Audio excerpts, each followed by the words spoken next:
Did you know that the Earth is the only planet in our solar system that doesn't get its name from Greek or Roman mythology? Hi, I'm Erin McCarthy, editor-in-chief of mentalfloss.com. Earth derives from the Old English aiorthe, meaning ground, soil, dry land. The same term was also used to differentiate between our domain, the underworld, and the heavens.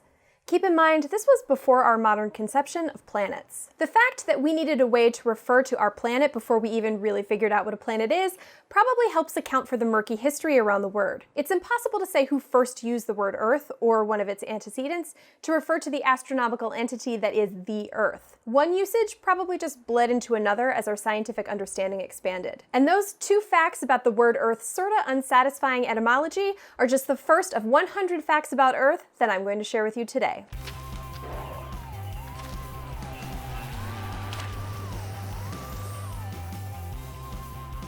So where are we? Other than my living room, that is. Earth is in the Milky Way galaxy, the third planet from the sun in our solar system. According to NASA, it takes about 8 minutes for light from the sun to reach us on Earth. That means that the light being emitted from the sun right now will reach my window later in this video. Physics is weird. We're about 1 astronomical unit away from the sun, and that's not some great coincidence. Historically, an astronomical unit was just the average distance from the Earth to the sun. It gave scientists a shorthand for communicating distances. New York to California? About 0.00003 astronomical units. See? Easy. If you want to look at things on Earth at a slightly more manageable scale, you should get out a map. Maps have been around for a long time. The oldest surviving maps are thousands of years old. There's thought to be a map of the stars found in the Lascaux caves of France that dates back to 14,500 BCE. There might also be a map of local landscape features of what is now the Czech Republic carved into a mammoth tusk that dates back to 25,000 BCE. I say might be because it can be a bit tricky when looking at millennial-old carved tusks to differentiate between abstract drawings and intentionally plotted maps. But there are proponents of the 27,000-year-old tusk map. Jigsaw puzzles were originally just chopped-up maps. When they were invented around 1760, they were used to teach kids about geography, fitting the various countries together in order to make a map of the world, or more commonly, just Europe. The earliest surviving map of the world is the Babylonian world map, which dates back to the 6th century BCE. The clay tablet contains a labeled depiction of the known world, centered around the Euphrates River. It's currently housed in the British Museum. The Babylonian world map wasn't very accurate, but even modern maps aren't perfect. Far from it. The common map we all probably have in our heads is based on the Mercator projection. This map preserves the shape of land masses, but stretches the area of regions closer to the poles. It's been the standard model of maps for centuries, but it's mainly beneficial for sailing, not accurately depicting the relative size of objects. Because of the size distortion of Mercator projections, certain countries like Greenland are depicted as being massive. Picture Greenland in your head right now. It's almost the size of Africa, right? Well, in reality, Greenland is about the size of the Democratic Republic of the Congo. About 14 Greenlands could fit inside of Africa. Thanks to YouTube audience member Melissa Burton for commenting about the distortions in common maps. Our next episode is all about the real origins of urban legends. If you know one, drop it in the comments below for a chance to be featured in that episode. The Mercator projection inflates the apparent size of Antarctica to such a degree that most publishers choose to cut it off, which often results in world maps with Europe near the vertical center. The equator can end up about 2/3 of the way down the map, even though being in the middle of the world is kind of the equator's thing. Some see an implicit political statement arising from these distortions.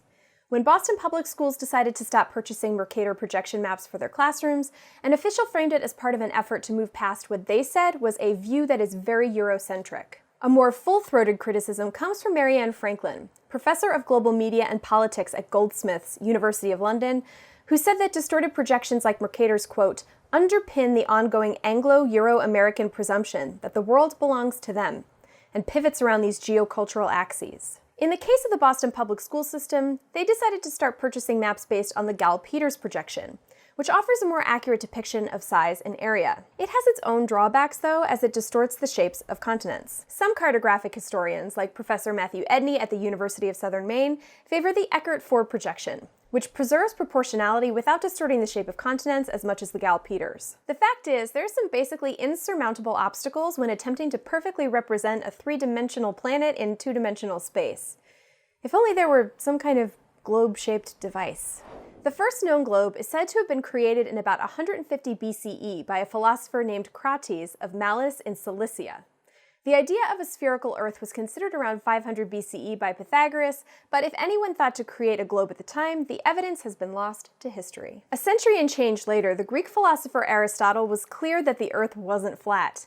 He wrote about how moving from north to south meant seeing different stars in the sky, the result of a changing horizon which wouldn't occur on a flat Earth. Eratosthenes used observations of how high the sun rose in 2 different Egyptian cities, along with some relatively simple math, to create a rough estimate of the Earth's circumference. Despite his rather crude methods, his estimate was in the right ballpark.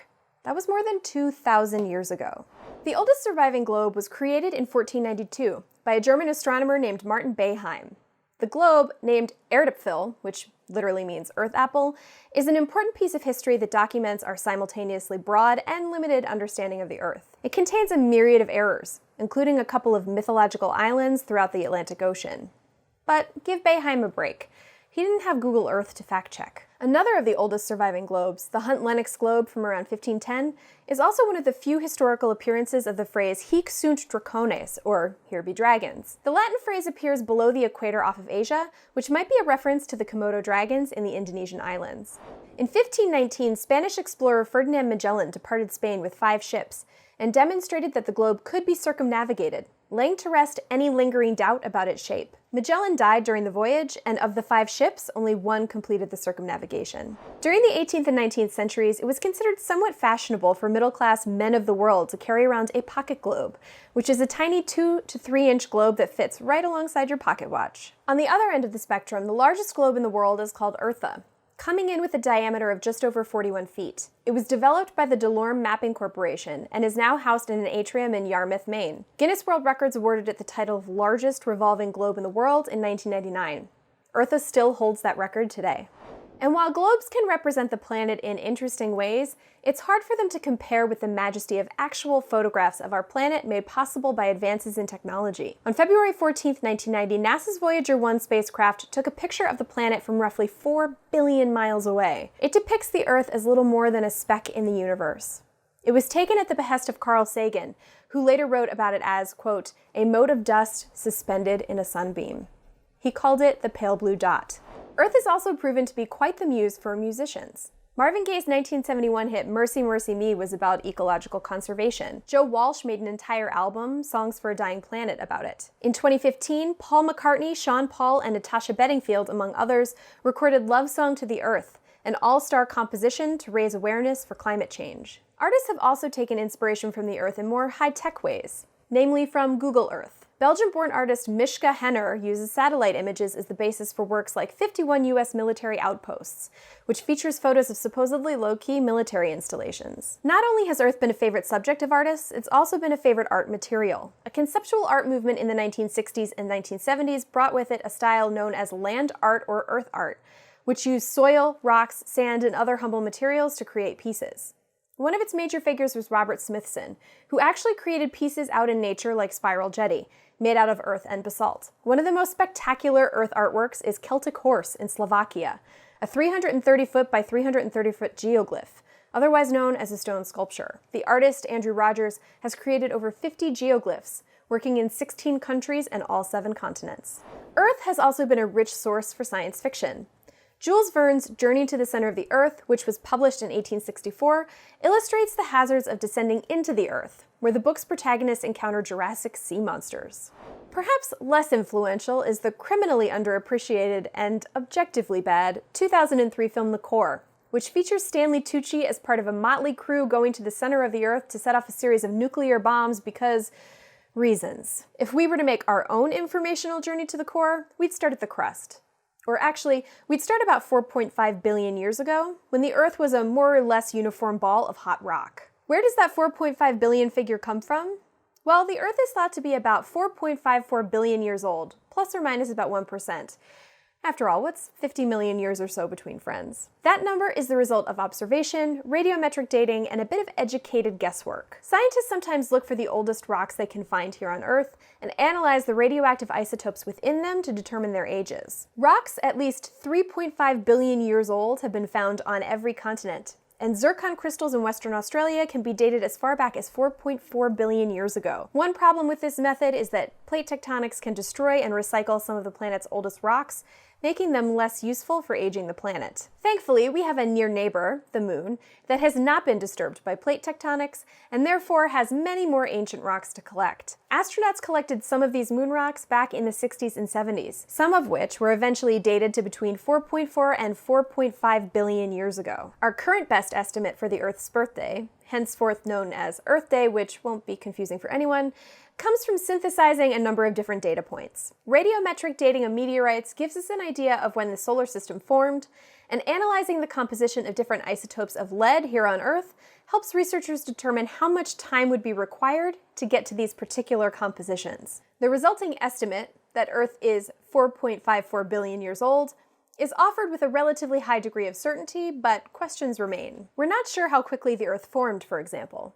A study published in February 2020 by researchers at the University of Copenhagen suggested that the Earth formed in about 5 million years, decidedly faster than previous estimates in the tens of millions of years. The study's authors suggest that the planet formed through the accretion of cosmic dust, rather than through a series of random collisions between celestial bodies. 5 million years might still sound like a lot of time, but if you map the roughly 4.6 billion year history of the solar system into a single 24-hour cosmic day, then the Earth's formation, in the researchers' understanding, took only about 1.5 minutes of that cosmic day. After about 500 million years, the Earth had heated to the melting point of iron, about 2,800 degrees Fahrenheit. This period of super hot temperatures were kind of like the planet's adolescence, a period of volatility that helped it become the Earth we would eventually know and love. The high temperatures facilitated greater movement of Earth's rocky molten material. Buoyant materials like water, silicon, and oxygen tended to float to the surface, forming the planet's early mantle and crust. For the first 2 billion years of Earth's existence, though, there wasn't any atmospheric oxygen to take in. At some point, cyanobacteria used the energy from sunlight to make sugar out of water and carbon dioxide. You might know that process better as photosynthesis. Cyanobacteria produced oxygen as a waste product. Science still isn't sure why cyanobacteria grew from single-celled to multicellular organism and began to produce oxygen in amounts sufficient to fill the atmosphere, but they did, resulting in what's been dubbed as the Great Oxidation Event. Without the Great Oxidation Event, we wouldn't have had the Cambrian explosion, an evolutionary benchmark that saw a bonanza of life forming, including chordates, which include vertebrates, and many hard-bodied animals like brachiopods that lived in shells. It's known as an explosion even though it may have taken up to 20 million years. Fast forward a few 100 million years to today. The Earth's exterior has cooled and is now divided into 2 different types: continental crust, which averages between 18 and 30 miles thick, and oceanic crust, which averages 2 to 4.5 miles thick. It's composed mostly of igneous rocks, and it contains all known life in the universe. And that's a lot of life. Scientists have identified about 1.2 million species of plants and animals, but by some estimates, that leaves another 7.5 million species on the planet still to be discovered. Some estimates predict that we have even more work to do, pegging the number of total species on the planet in the neighborhood of 1 to 6 billion. That estimate comes from a group of scientists at the University of Arizona, Tucson, who published a piece in the Quarterly Review of Biology back in 2017, which suggested that bacteria could make up 70 to 90% of species on Earth. When it comes to biodiversity, Earth is still very much an undiscovered territory. For all that diversity, it's estimated that humans and farm animals make up an astounding 95% of all vertebrate land animals, with wild vertebrate land animals representing just 5% of the total. That's one reason why a lot of scientists believe we're facing an environmental crisis. We consume a lot of Earth's natural resources. Between 25 and 40% of all energy captured by plants is used by humans and livestock. So what are the dominant species on the planet? Humans? Well, maybe in terms of resources, but in terms of sheer numbers, over 80% of known species, over 1 million, are insects. If you've ever had ants invade your living space, you're probably not surprised. Ants, however, don't bring the numbers when it comes to sheer population density. The collembola, or shrimp-like springtail, is an insect relative and a very tiny 0.25 to 10 millimeters in size. Roughly 10,000 of them can be found in just 1 cubic meter of soil. Depending on the location, that number can grow to 200,000. Chances are that the next time you're standing on solid ground that's not paved over, you're standing over a lot of springtails. If you want variation in subspecies, consider the beetle. Scientists have named over 400,000 species of the insect so far, with more certainly on the way. That means between 1 in 3 or 1 in 5 described life forms on the planet is a beetle. And while we're talking biodiversity, you should know that there are 3 different types: Genetic diversity is the different genes in individuals. Species diversity speaks to the differences between populations of species and between different species. And ecosystem diversity is the variety of habitats and processes occurring in a given setting. The next time you pop a prescription or over-the-counter drug to alleviate a headache or other malady, consider raising your glass of water to biodiversity. Most of the drugs developed in the past century were derived from plants, bacteria, and fungi. Willow bark gave us aspirin, and in 2018 there were reports about a new potential antibiotic from the soil of a churchyard in Ireland that, according to the BBC, has long been a folk remedy. Just 4 crops, wheat, maize, rice, and soybean, are responsible for 2/3 of the world's food supply. To reduce carbon footprints, researchers are hoping to rely more on 7,000 other crops that humanity has farmed in the past. Maybe one day you'll be making pancakes with moringa leaves instead of flour. Colombia is thought to be the most biodiverse country on the planet by area, with 1 in every 10 species of flora and fauna found there, including more species of birds and orchids than anywhere else. Its many ecosystems enable this diversity. In fact, you could hike from a desert to a tundra in Colombia in just a few days. Whoa, we're halfway there. Whoa, living on planet Earth. That's good. No, you don't think so? All the plants and animals we've mentioned are found on the Earth's crust, which is also where you'll find the Earth's oceans. Despite what you might have learned in middle school, there are actually 5 major oceans: the Atlantic, Pacific, Indian, Arctic, and Southern Oceans. Most countries now recognize the Southern or Antarctic Ocean as a unique major ocean basin, but it's still pretty common for some sources to only recognize the first 3 or 4. There are even some who only recognize one world ocean, but in the words of our fact checker, and I quote, "They're really annoying." Either way, the oceans are truly Earth's treasure. No, literally. It's estimated that there are roughly 20 million tons of gold in the ocean waters. And no, not buried in a sunken pirate ship, like literally in the water. Tiny gold particles that, when added all together, would have a value of roughly $1.1 quadrillion. You know, if the sudden discovery of 20 million tons of this stuff didn't completely torpedo the market. You can't reasonably sift for it, unfortunately, because 1 liter of water contains about 13 billionths of a gram of gold. The Atlantic Ocean is home to the biggest waterfall in the world. Yes, you heard that right, an underwater waterfall. The Denmark Strait is home to a waterfall below the Atlantic that has a drop of over 11,500 feet.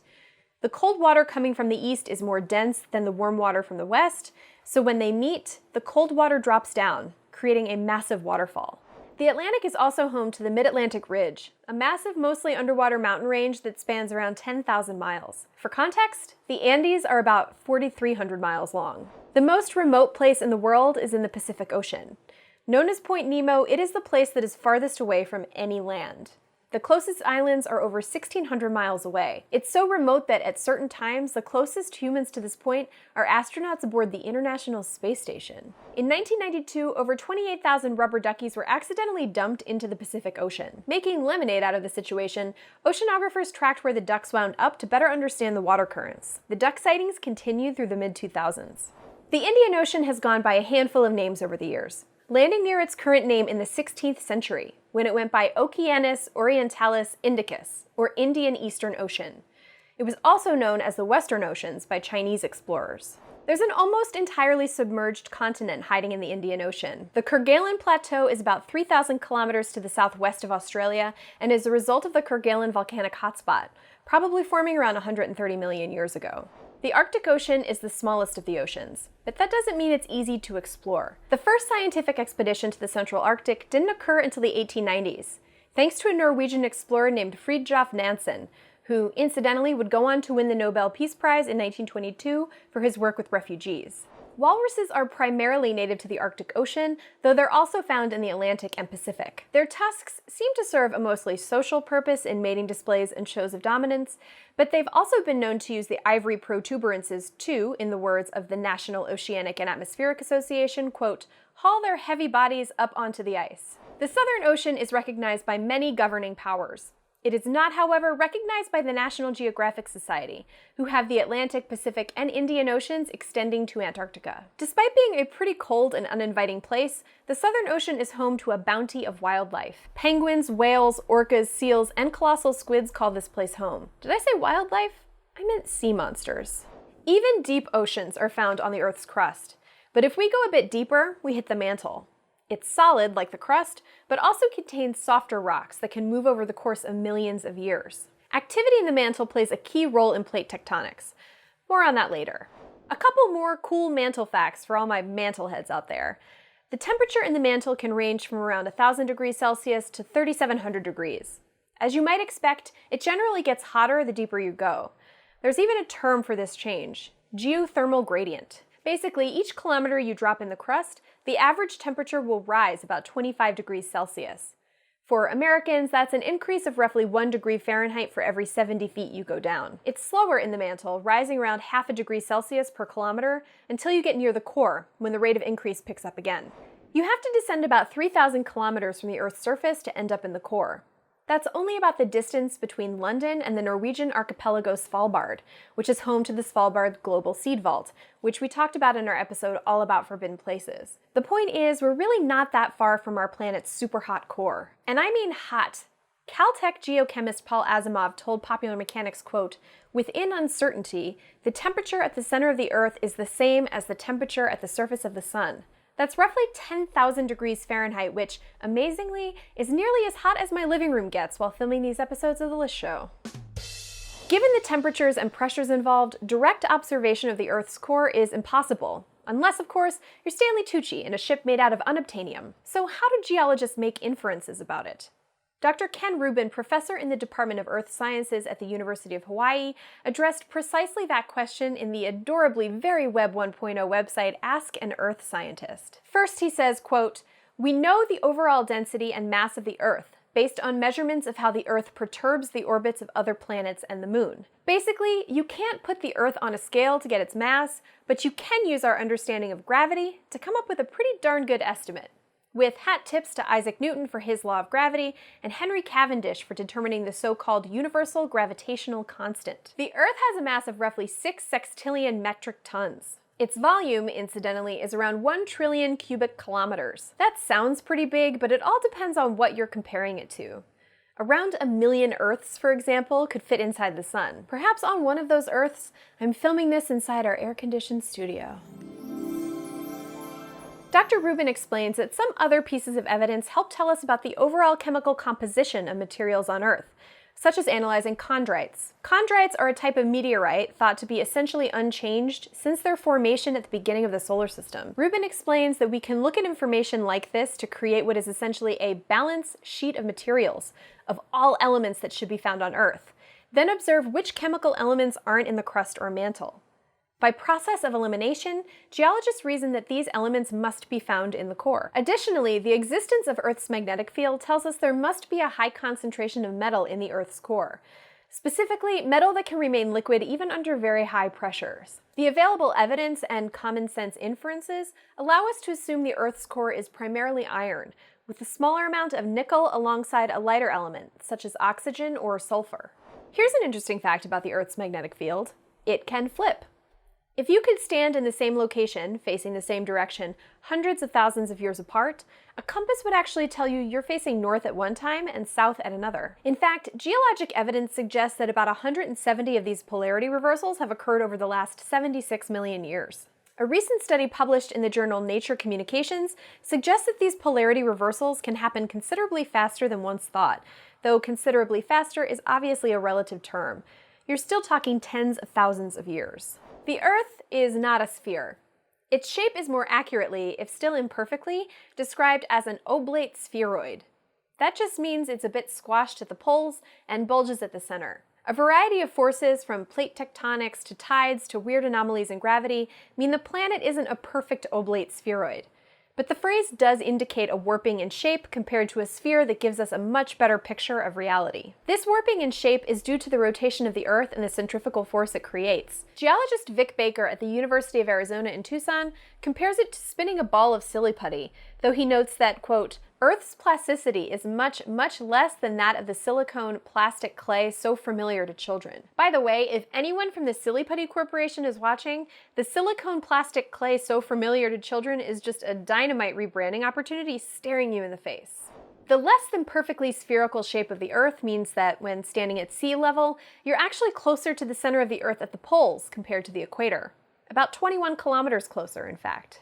The greater the distance between the center of mass of two objects, the lower the gravitational force between the objects. Alongside the forces that are bulging the planet, this means that the force of gravity on an object is generally greater at the Earth's poles than at the equator. So you'd actually weigh a teeny bit less in Ecuador than you would in Antarctica. It's worth pointing out that your mass would stay the same.